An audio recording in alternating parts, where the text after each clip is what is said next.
The violation notice trembled slightly in my hand as Councilman Wells strutted back to his luxury SUV, shooting me that practiced politician's smile that never reached his eyes. Around me, the Saturday morning farmers market continued in full swing, now with the added spectacle of watching my dream collapse in public. Ms. Vega, one of my regular suppliers, an elderly farmer named Gil, approached cautiously. Everything all right? I forced a smile, tucking the notice into my jacket pocket. Just city politics, Gil. The usual nonsense. But it wasn't the usual anything.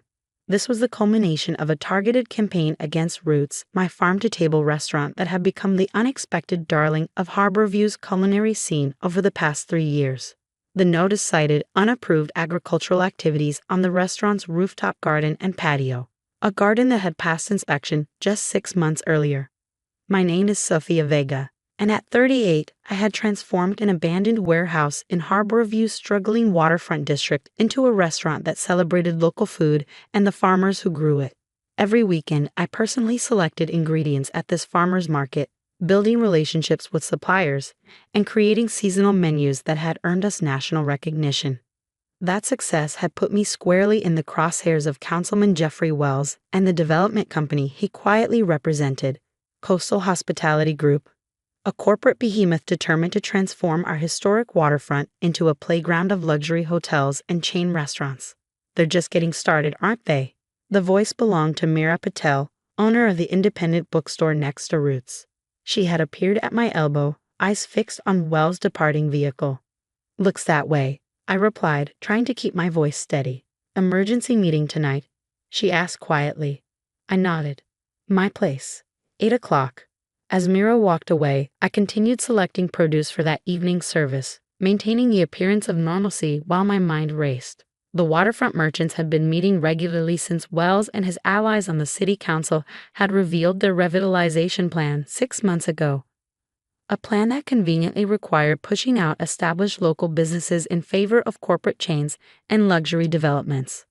That night, the back room of my apartment above the restaurant filled with familiar faces, restaurant owners, shopkeepers, local artisans, and others who had built the waterfront district into the vibrant community it had become. They're picking us off one by one, said Omar, who ran the vintage record store on Harbor Street. First it was permit issues for Jason's art gallery, then those ridiculous noise complaints against the music venue, and now zoning violations for Roots. It's not just violations, I said, pulling out the notice. They're demanding I remove the entire rooftop garden and patio area within 10 days or face daily fines of $1,000. That's impossible, Meera exclaimed. The garden is integral to your restaurant concept. Exactly. I took a deep breath. And that's not all. Yesterday, I received this. I pulled out a formal letter and passed it around. An offer from Coastal Hospitality Group to purchase Roots for approximately half its actual value. The room erupted in angry exclamations, but I raised my hand for silence. This isn't unexpected. We've all known what Wells and his developer friends have been planning. What they don't know is that we've been planning too. I nodded to Marco, a former investigative journalist who now owned the coffee shop down the street. He opened his laptop and began a presentation that silenced the room. For the past 6 months, we've been building a case, he explained, displaying documents, photographs, and transcripts on the screen. Councilman Wells has been accepting bribes from Coastal Hospitality while using city resources to target businesses that refuse to sell. The evidence was damning: recorded conversations between Wells and Coastal executives, bank transfers to offshore accounts, falsified inspection reports, and internal emails discussing which businesses to target first. How did you get all this? Omar asked, stunned. Marco smiled grimly. Let's just say that developers aren't the only ones who can hire people with technical skills. Plus, it's amazing what people will say when they think no one's listening. We're taking this to the FBI, I announced. They've been building a public corruption case against several members of the city council, and our evidence completes their investigation. Why wait until now? Asked Jason from the art gallery. My business has been closed for 3 months. We needed enough evidence to ensure charges would stick, Marco explained. And we needed them to get explicitly corrupt with Sofia. Her restaurant is the crown jewel they want for their development, and Wells finally got careless enough to threaten her directly. I pulled out my phone and played a recording from 2 days earlier. Wells' voice clear and unambiguous. The zoning board does what I tell them to, Sophia. Sell to Coastal now, or I'll make sure Roots is shut down permanently. Nobody defies me in my district. The meeting continued late into the night as we finalized our strategy. By morning, we had a clear plan, one that would not just expose the corruption, but ensure our community could rebuild stronger than before. The next day, I operated Roots as if nothing had changed, welcoming the Sunday brunch crowd with my standard enthusiasm. What the customers couldn't see was the meeting taking place in a private dining room, where FBI agents were reviewing our evidence and preparing to move. At 3:00 p.m., I received a text from Marco. "It's happening. Turn on the news." I stepped into my office and switched on the small television just in time to see live footage of FBI agents entering City Hall during an emergency council meeting. A meeting Wells had called specifically to fast-track the waterfront redevelopment plan. The cameras captured Wells' face as agents approached the council dais, his expression shifting from confusion to panic as they announced the charges: bribery, corruption, extortion, and misuse of public office. By evening, the story had exploded across local and national news. 3 council members, 2 city inspectors, and 4 executives from Coastal Hospitality Group had been detained for questioning. Wells himself had been arrested in full view of the cameras, his carefully crafted political image shattered in an instant.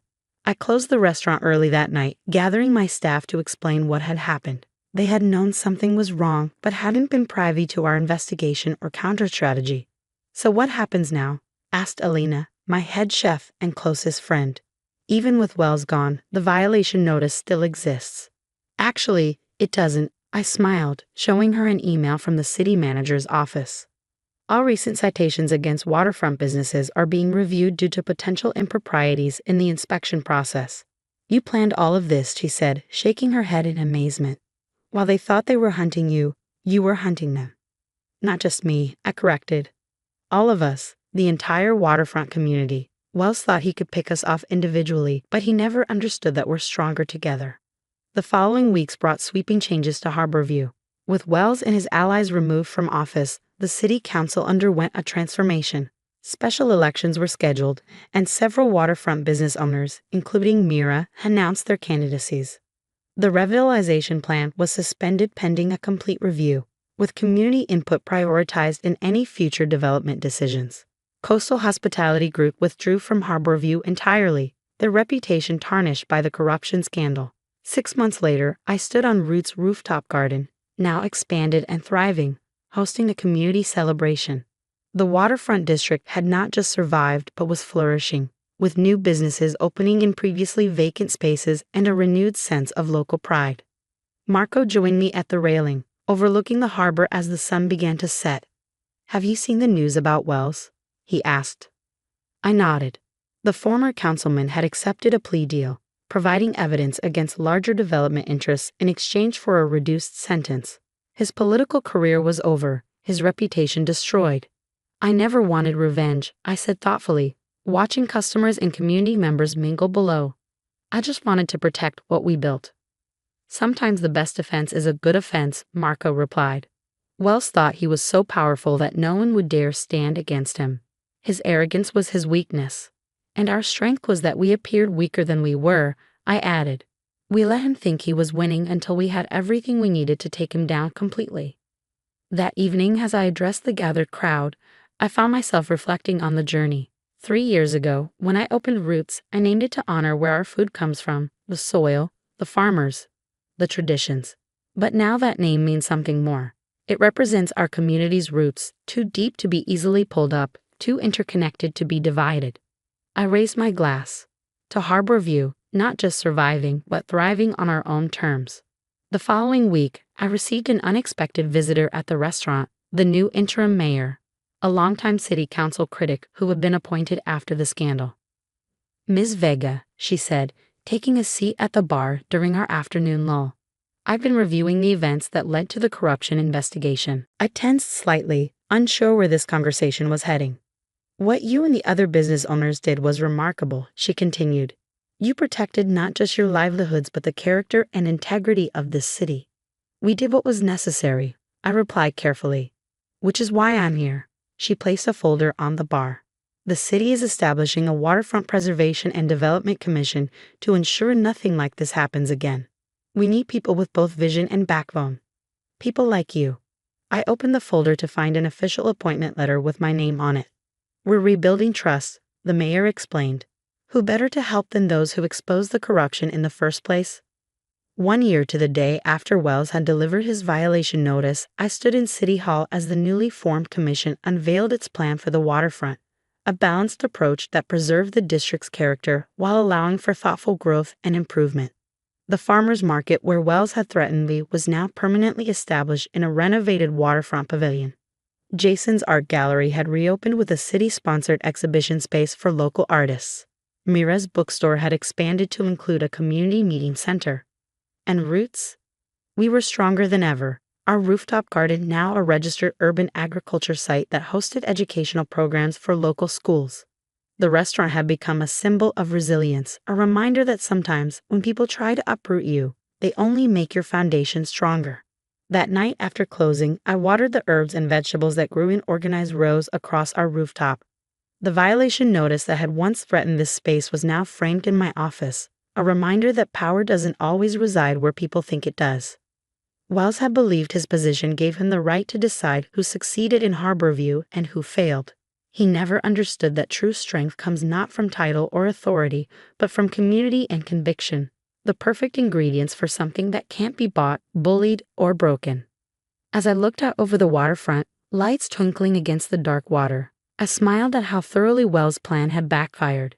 He had wanted to transform our community into something that served his interests. Instead, he had inadvertently united us into something stronger than we had been before, proving once again that sometimes the most powerful form of resistance isn't fighting back immediately, but watching, waiting, and choosing the perfect moment to reveal that you were never as vulnerable as they thought.